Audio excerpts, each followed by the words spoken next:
โอเคครับก็สวัสดีครับอยู่กับผมนะอัลตคุงนะครับก็อันนี้นะเป็นคลิปที่2ที่ผมได้มารีวิวเกมนะครับก็วันนี้นะผมก็จะมาเล่นเกม Thunder Strike นะครับเกมมีตำนานที่บอกว่าไม่หนุกแล้วนะฮะก็แล้วแต่ว่าใครจะเล่นนั่นเองนะก็คือผมทราบส่วนตัวคิดว่าเกมเนี่ยนะฮะมันเติมแล้วไม่จะเติมกันนะขี้เกียจเล่นแบบว่าหุ่นเทพสงครามนะฮะก็แล้วหุ่นเทพสงครามอีกตัวเนี้ย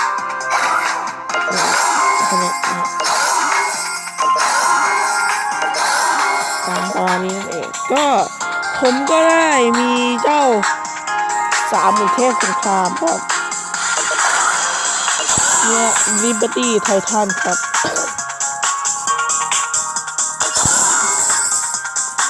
ดาร์กก็อดครับเทพเจ้าแห่งความดาร์กไม่ใช่นะก็เกลเซอร์ชีฟครับฟ้าใสแนะนำดังนี้ค่ะฟ้าใสอีกแล้วเหรอครับคือวันนี้ผมก็จะมาเล่นคุณเทพสงคราม1ตัวพาร์ทหน้าอีก2พาร์ทหน้าเดี๋ยวผมจะเล่นอีก2ตัวนั่นเองครับวันนี้ผมจะมาเล่นตัวเกลเซอร์ชีฟครับเนี่ยตัวเกลเซอร์ชีฟนะครับก็เป็นการยิงต่อเนื่องแช่แข็งแล้วมันก็จะเฉียบออกนี่เลยเพื่อมาทำลายฝ่ายตรงข้ามได้นะครับโอเคครับจะพูดเสียเวลาเลยดีกว่าครับมาเล่นเลยดีกว่าเอ็นเลสครับไม่ยิงกันดีกว่าไม่ยิงขอซื้อบูสเตอร์นะครับWhat the fuck ไม่เต็มอีกเดี๋ยวว่าเมื่อวานเล่นแล้วได้อุปกรณ์ที่ไว้อัปเกรดด้วย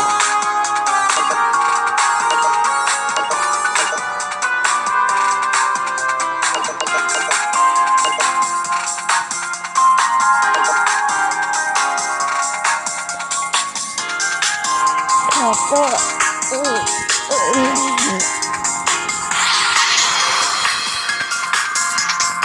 นะฮะก็ไปเล่นกันดีกว่าไป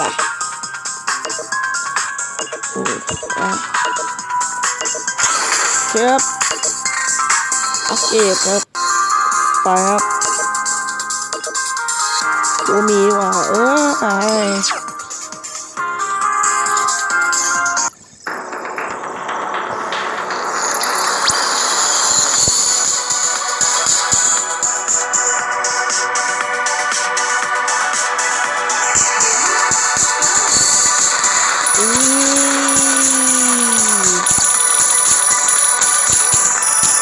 เสียงดังนะก็เสียงดังก็ขออภัยด้วยนะครับผม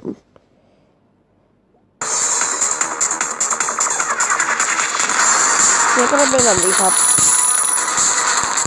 ถ้าเห็นผมเล่นพาร์ทตัวนะเพราะว่า YouTube นะห้ามลงคลิปเกิน15 นาทีครับ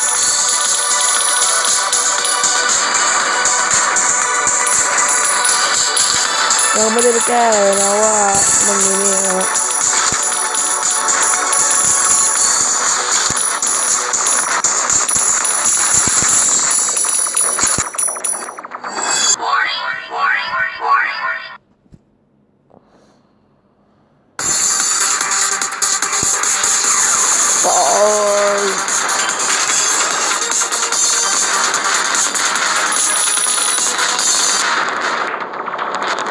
นี่คือตัวเกียวซาชีบอกโดยตัวเนี้ยนะไม่ได้ชอบอะไรมากนะไม่ได้ชอบอะไรมากนะ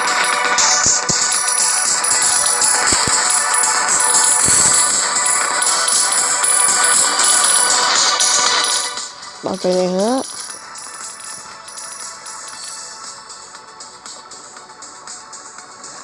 น นะเสียงดังขออภัยด้วยนะครับจะสัตว์มาแล้วนะครับ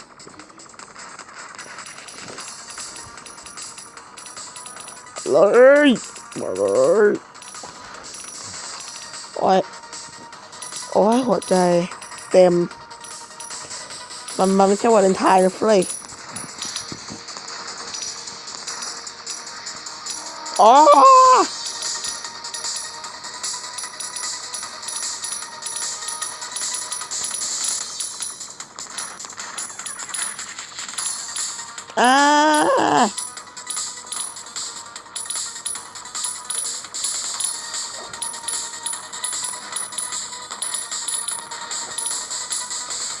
ไอตัวนี้มันเพิ่งอัปเกรดนะฮะบอกตรง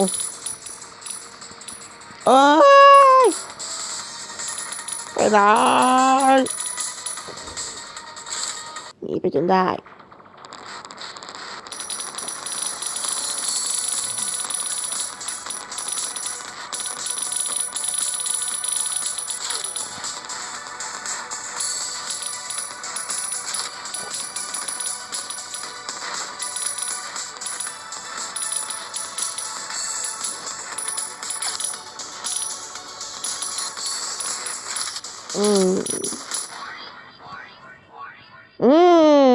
Destroyer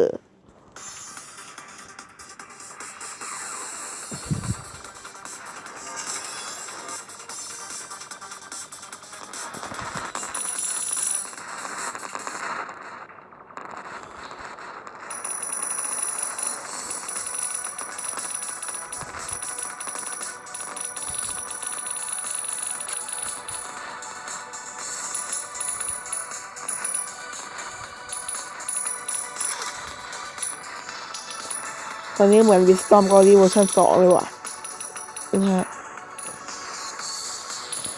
ตัวอาวุธหลอกนะก็เป็นของตัวX-Wing Gazer เองนะ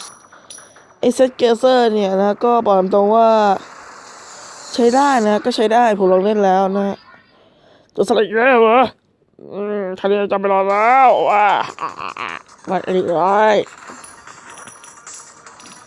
อันนี้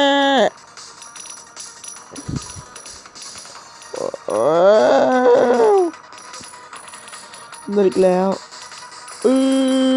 โดนกูอีกอ้าวเฮ้ย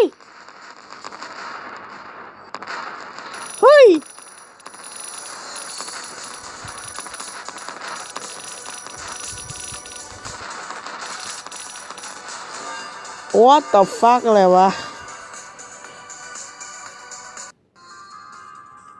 ได้แล้วครับได้กอรี่ซีโร่ครับแต่อ้วมีแล้ว